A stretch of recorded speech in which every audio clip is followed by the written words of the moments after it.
We fear abandonment, so we send a text to check. And that exact text is what causes the abandonment. It's the self-fulfilling prophecy of mature dating, and we're going to break it today. Okay, let's start with something maybe a bit close to home.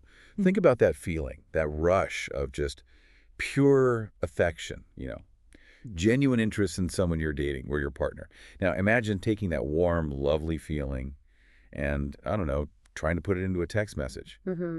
But the second it lands on their phone, it doesn't feel like affection anymore. It feels like a weight, a demand, or maybe worse, it's like an instant signal for them to just pull back. Mm-hmm. We've definitely seen this, haven't we, from both sides sending and receiving. Absolutely.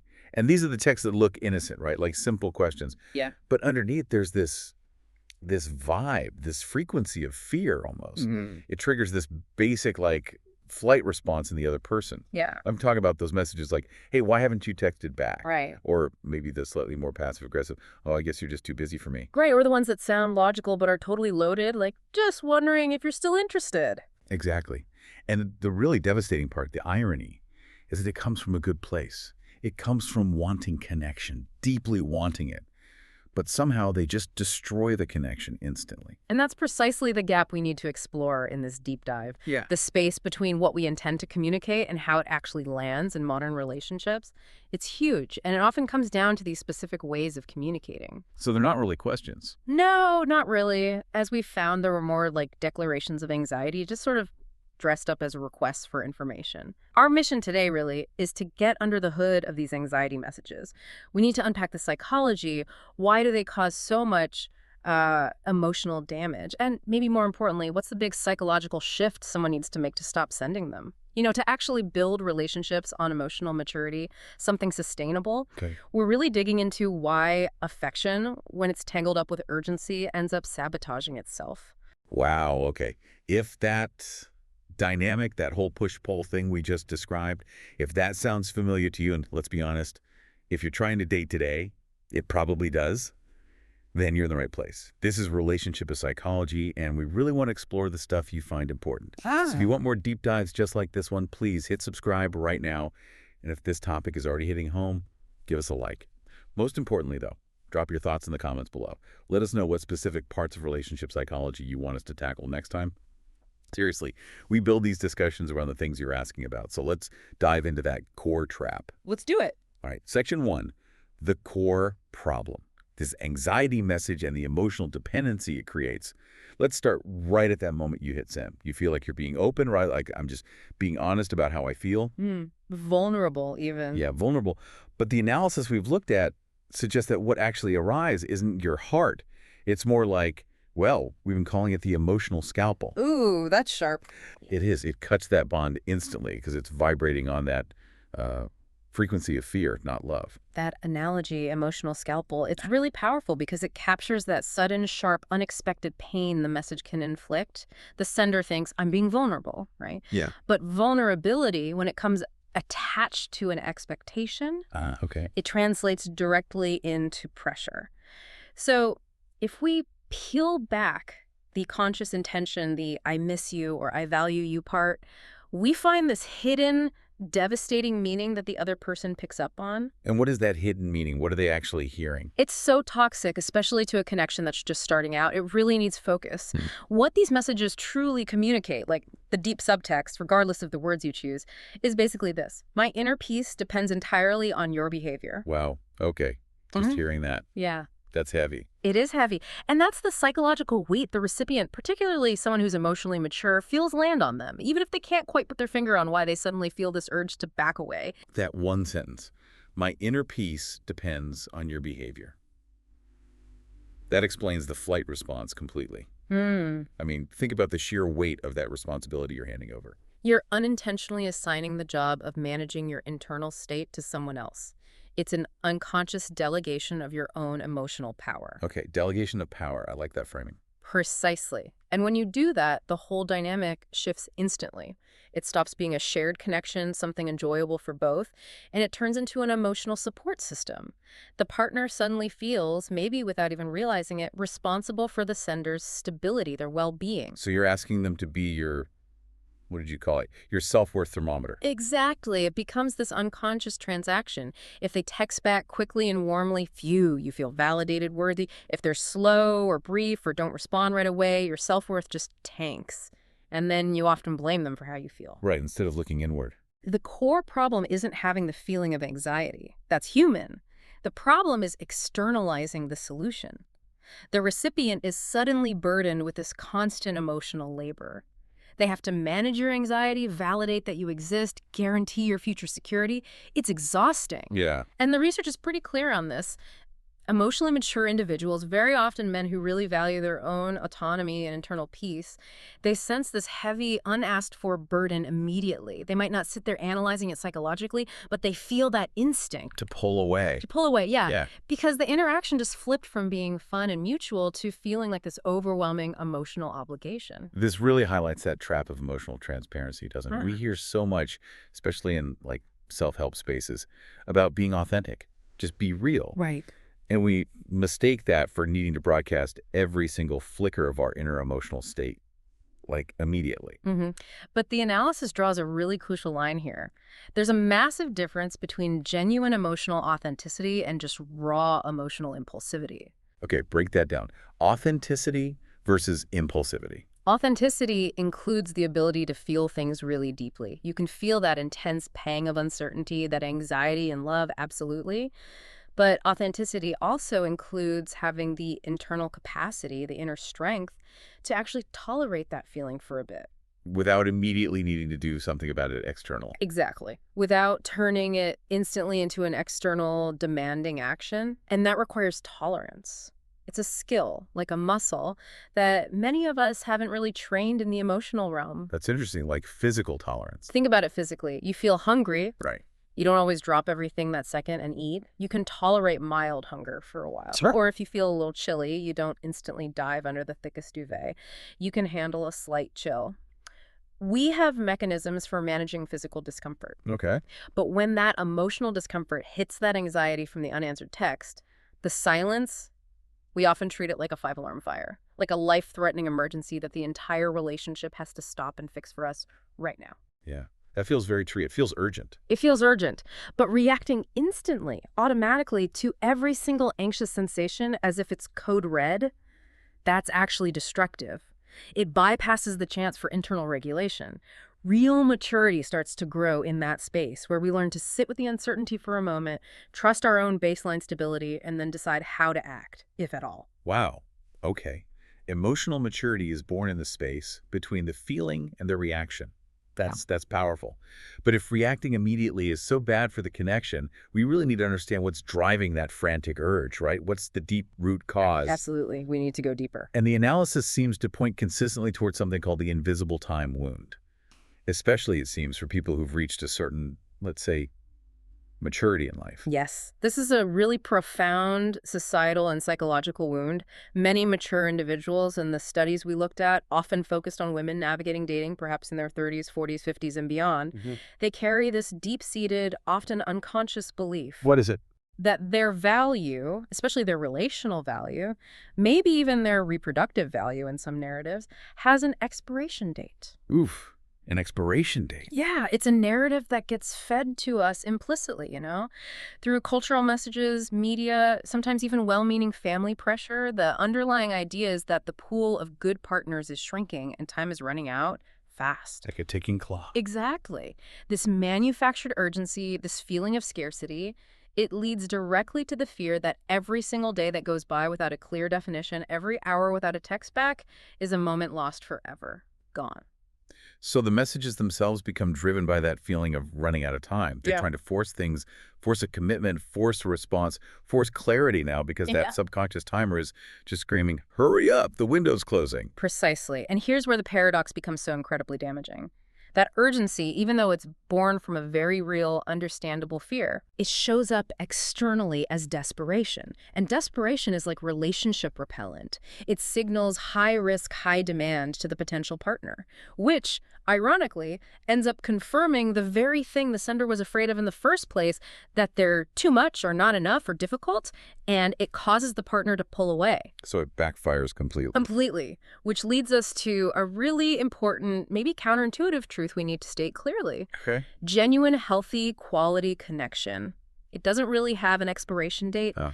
but desperation always does. Wow. Say that again. Love doesn't expire, but desperation does. When you send those anxious, verifying texts, you're not actually inviting someone into a loving relationship. You're essentially issuing an invitation that says, can you please tolerate my immediate anxiety? Like manage me. Manage me, exactly. Right. But what we truly crave deep down is to be desired freely, right? Yeah. To be chosen enthusiastically, to be valued for who we are intrinsically. We don't want to be someone's emotional chore, someone they have to manage just to keep the peace. Nobody wants that. Nobody. And a huge part of why people fall into sending these messages comes from confusing some really basic emotional concepts. There's a conflation happening. The sender mixes up what they need for their own self-esteem versus what they're demanding from the relationship. How so? Give me an example. Okay, well, for instance, they confuse genuine interest with desperate need. They might be truly interested in the person, attracted to them, but they express that interest as this urgent requirement for the other person's constant attention or communication. It feels needy. Okay. Interest becomes need. What else? They confuse attention with validation. They start to believe that the other person's focus, their attention, is absolutely necessary to confirm their own inherent self-worth. So if the partner is busy or focused elsewhere for a bit, It feels like a personal rejection. yes, not just, oh, they're busy, but they don't value me. It's interpreted as a personal slight against their worthiness. And you mentioned a third confusion. Yes, and this is a big one. They confuse healthy communication with control.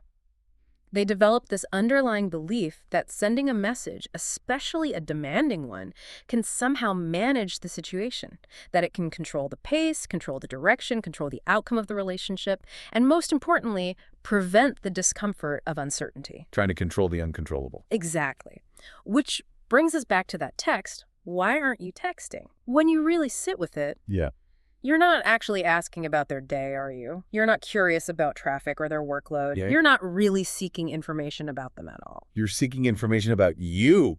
Oh, man. Okay. The true internal statement, if we're being brutally honest, is something like, I need you to tell me I still matter right now so I can feel okay. That's it. The security is completely outsourced. And this entire pattern, the fear, the time pressure, the urgency, confusing need with interest, outsourcing your security, it all seems to flow from this one. Really devastating unconscious belief. What's the belief? The belief is essentially that the sender's value is so fragile, so questionable, so easily dismissed, that it needs constant external proof just to exist. That they're forgettable. That they're forgettable, yes. That they have to keep reminding the other person, hey, I'm still here, don't forget me. It's messaging sent from a place of really deep, unhealed child wounds. Explain that connection. It connects back to those early life patterns where maybe we learned unconsciously that love wasn't freely given, that it had to be chased or attention had to be begged for, that feeling secure depended entirely on pleasing others or maybe controlling their responses. Yeah, that old programming. That old, frantic childhood operating system. Yeah. It's just completely incompatible with building mature, healthy adult love. It doesn't work. Okay, this leads us directly into the consequences, the outcome. Let's talk about the self-fulfilling prophecy and this scarcity mindset, because let's be real. We know deep down sending that text, that verification message, it rarely gets you the warmth you want, right? Rarely, if ever. If we're really honest with ourselves, the most common outcome, overwhelmingly, is that these messages just create distance. They make the other person back off. It's the classic self-fulfilling prophecy. The sources we looked at often called it the prophecy of abandonment. How does that work? Well, the fear itself drives the exact actions that guarantee the fear comes true. You're terrified of abandonment, so you send messages that scream emotional instability or high need. Which basically invites the other person to abandon ship, or at least seek space. Precisely. Or you fear you're not enough deep down, so you act in ways that confirm you're operating from a place of lack, of deficit, which naturally makes you less appealing to a partner who's looking for someone whole and stable. Wow. So you create the outcome you dread the most. You do. And this is where we need that radical psychological reframing. We have been taught, culturally, maybe through experience, to silence that gap between texts, the quiet moments, as a dangerous void, as proof of abandonment, like a countdown clock to rejection. Yeah, silence feels scary in dating. It does. Mm-hmm. But the analysis of successful, mature relationships treats silence very differently. Silence isn't emptiness. It's not abandonment. It's the creation of space. Space. Okay. Why is space important? Space is absolutely vital. It's the opportunity for the other person to actually genuinely miss you, to feel your absence, instead of constantly feeling your maybe slightly intrusive presence checking in on them. Space allows them to choose to come towards you because their own desire has had a chance to build, because they want to connect, not because they feel pressured or obligated to manage your anxiety or respond to your constant verification checks. Okay, that distinction is huge. Needing to be chased versus allowing yourself to be missed. That feels like the absolute core of it. It really is. And it brings us right to this idea of the underlying mindset. Are you communicating from scarcity or are you communicating from abundance? Yes, and this isn't just about words. It's an energetic signature. It's how you feel when you communicate. Scarcity communication is marked by constant measuring, evaluating, monitoring. Checking the temperature? Constantly checking the temperature. Every text you send, implicitly, is asking, do you still want me? Are you sure? Prove it. The focus is always on verifying their interest level because, deep down, the sender lacks that solid internal piece. They see love or attention like a limited pie, and they're terrified their slice is shrinking. Okay, that's scarcity. What does abundance look like? Communicating from abundance means you're operating from internal stability. You're grounded. Your communication affirms, hey, I'm here, I'm present, I'm available for connection. But, and this is key, you're not desperate for that connection to validate your existence. You don't need it to feel okay. Exactly. You can enjoy the connection that's happening right now, the shared laugh, the interesting conversation, the enjoyable date, without needing to frantically secure the relationship that might or might not exist tomorrow. You trust the process and you trust yourself. Okay, this sounds, well, it sounds ideal. But let me push back a bit here, practically speaking. If I'm feeling really intense anxiety, like my stomach is in knots because they haven't texted back and I don't send the text, isn't that just playing games? Yeah. Am I being manipulative by withholding how I truly feel? Yeah.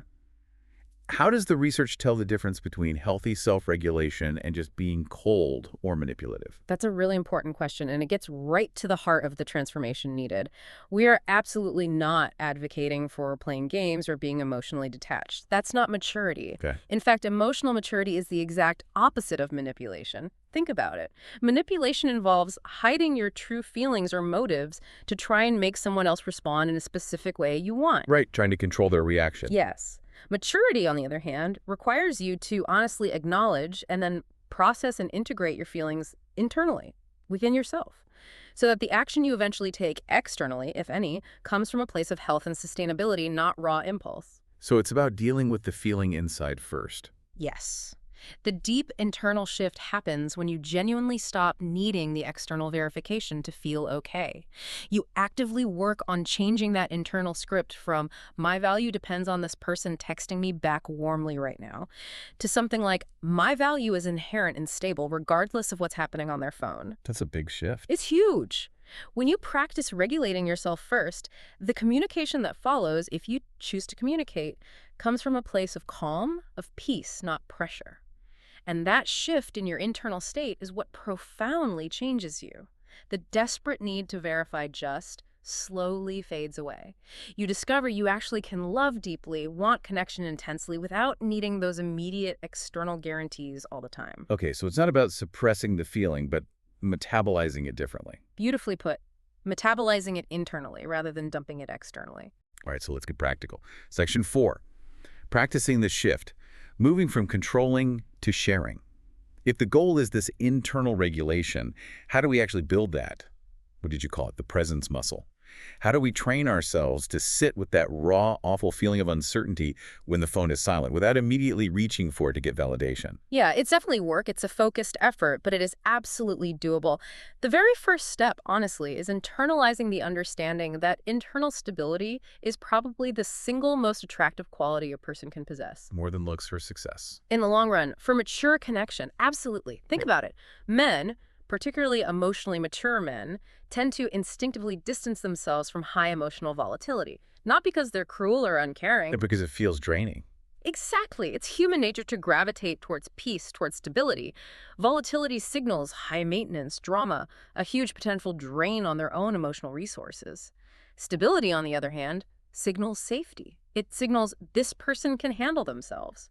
So communicating stability is key. When you communicate stability, you're non-verbally saying, I am responsible for my own emotional landscape. You don't have to be. And the moment you start practicing that, pause the space between the anxiety spike and hitting send you, begin building and demonstrating that stability. Okay, let's make this really concrete. We looked at a case study, Patricia, a 54-year-old woman, sharp, successful, kind. Now, her relationships always seemed to fizzle out early on. They'd start great, lots of chemistry, and then poof, the guys would just fade away. What was her hidden pattern? Patricia's pattern was this relentless but very subtle verification. She wasn't sending angry texts like, why didn't you call? No, it was much smoother than that. What did it look like? It was a continuous stream of seemingly innocent follow-up questions, things that sounded polite and caring on the surface, but were actually constant little checks on his emotional availability and attention. Like what? Give me examples. Okay, things like, how was your day? Texted maybe a bit too soon after they last spoke. Or, did you get home safe after a date? Which sounds considerate, but sometimes carried an undertone of needing confirmation. Or, hey, remember that article we talked about yesterday? Okay, yeah, those sound pretty normal. They sound normal, that's why it's insidious. But when we looked at the function of these messages for Patricia, they were almost always transactional. They implicitly required an immediate response. They all carried this underlying energy of checking in, keeping the connection on, making sure she hadn't slipped his mind. It was like she was gently forcing herself back into his thoughts every few hours, disguised as simple concern. Wow. So the innocent concern was actually demanding emotional labor, demanding a response to soothe her anxiety. That's what was happening energetically. So what was the critical shift she made? The transformation that finally changed things for her. Okay, what did she do? Her shift was both radical and incredibly simple. She deliberately moved to communication that did not inherently require a response.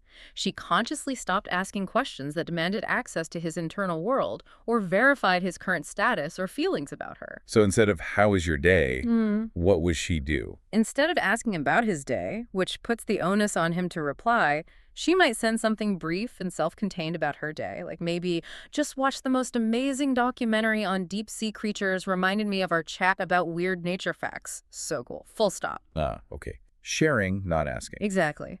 Or instead of the, did you get home safe, text right after he left, maybe the next morning she'd send a picture of a funny sign she saw on her walk, with a caption like, my kind of Monday motivation. Something light from her world. The difference feels huge.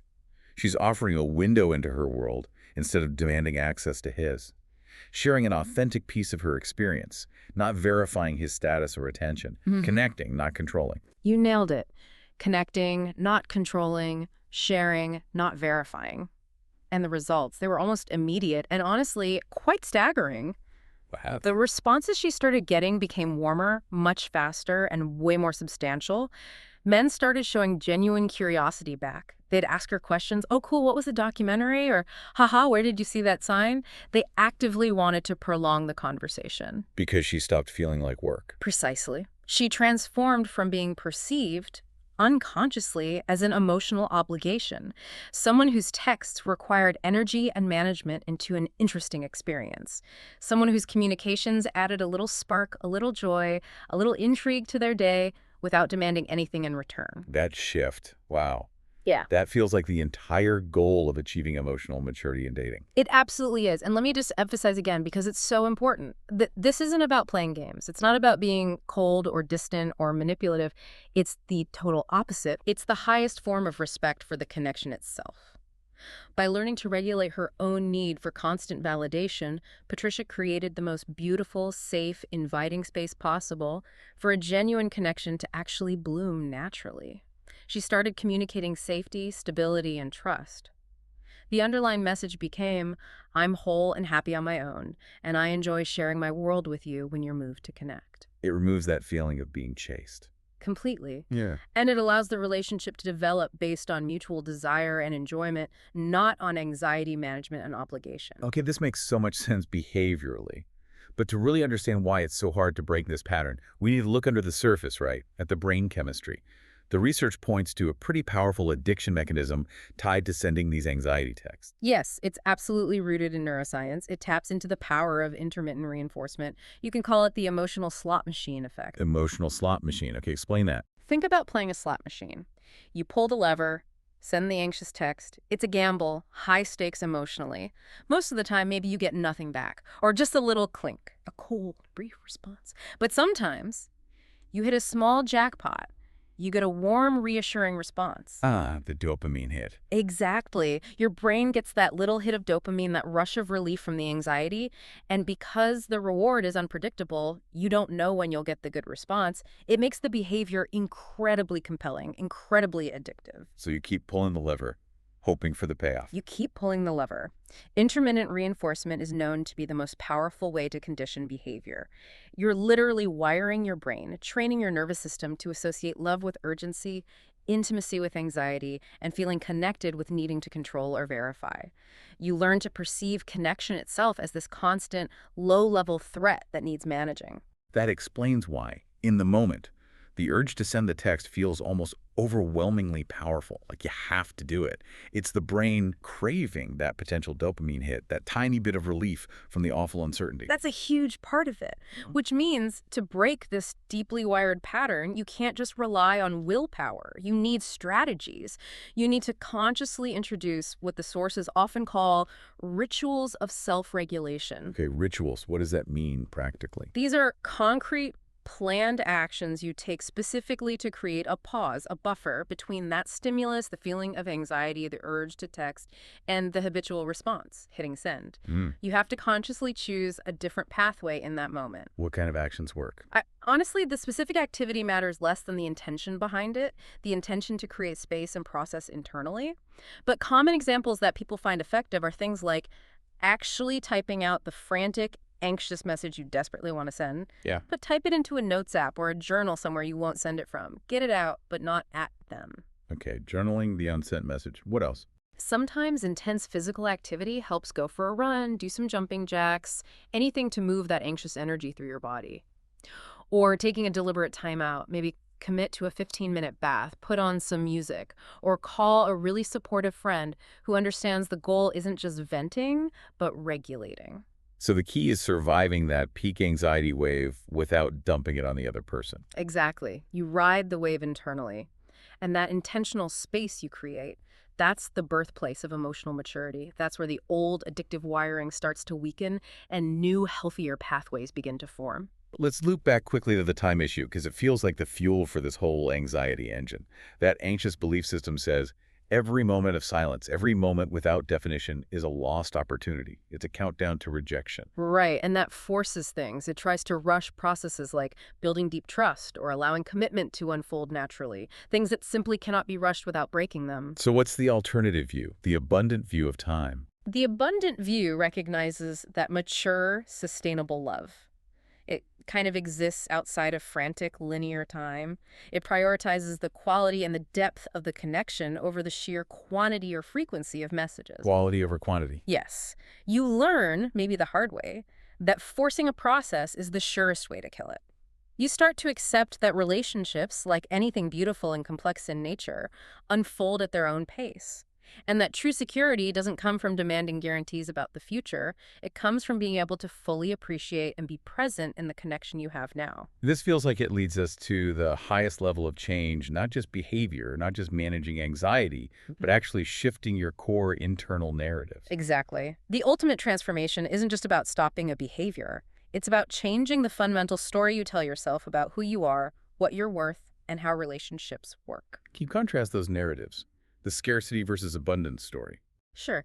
The scarcity narrative is usually rooted in fear, it sounds like. I'm getting older, maybe my chances are running out, I have to make sure this person stays interested, this might be my last real shot.